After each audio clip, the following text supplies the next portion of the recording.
You get in the middle of a fire battle, and you're going to realize God is real. That's right. That's what you'll be realizing. You'll be like, man, I need God more than I ever needed him. Even if you're an atheist, you'll be like, yeah, I believe in God. I have a friend, he was in Vietnam War, would tell me different stories about being in what is called a firefight. And, before he went to Vietnam, he was like a pretty rough dude, lived for himself, lived for his own living party. When he got into a firefight where bullets are flying all around you, bombs are going off, you don't even have time to make a foxhole, your only prayer and your only thoughts are going to be, God, please help me. He said, I just cried out to God for my life. And he said after the fire battle was over, I don't last it, but I'm sure it lasted a while, he said most of his platoon was wiped out and killed. Only about 10 guys survived, and he survived.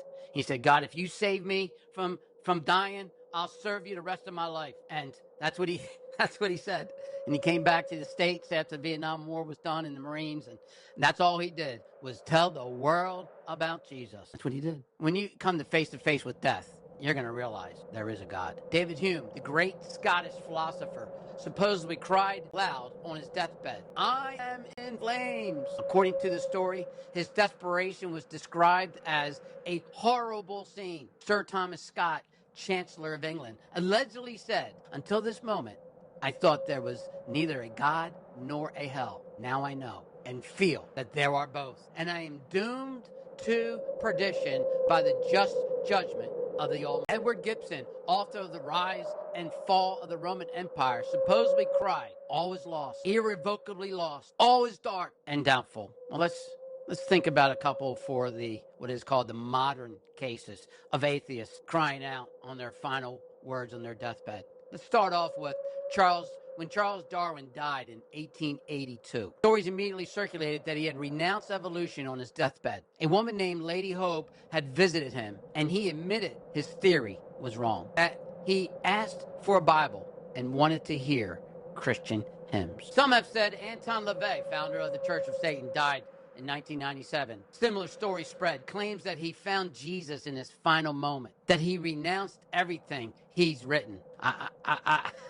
I can't imagine that being true, but I guess all people are allowed to call on the Lord to be saved. Amen? Even the founder of the Church of Satan in America.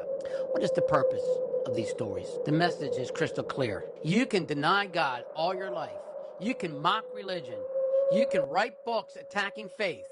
You can be brilliant, influential, successful. But when death comes, when you stand at the final threshold, the truth will hit you like a Mack truck, like a freight train, and it will be too late. It'll be too late. You don't want to find yourself in that position where it's too late. As I said in the beginning of this devotion, I have a friend, evangelist. He's not a direct friend, just a person who I know of. He has a YouTube channel called Lion of Fire Ministries, and he has a lot of great evangelical content. He has a few stories that he wanted to share on his devotion a couple days ago. He said, a hospice nurse I know, my friend told me, he said his friend witnessed this himself. So the hospice nurse comes from this hospice RN, and she said, I was a hospice RN for years, and I saw it all the time.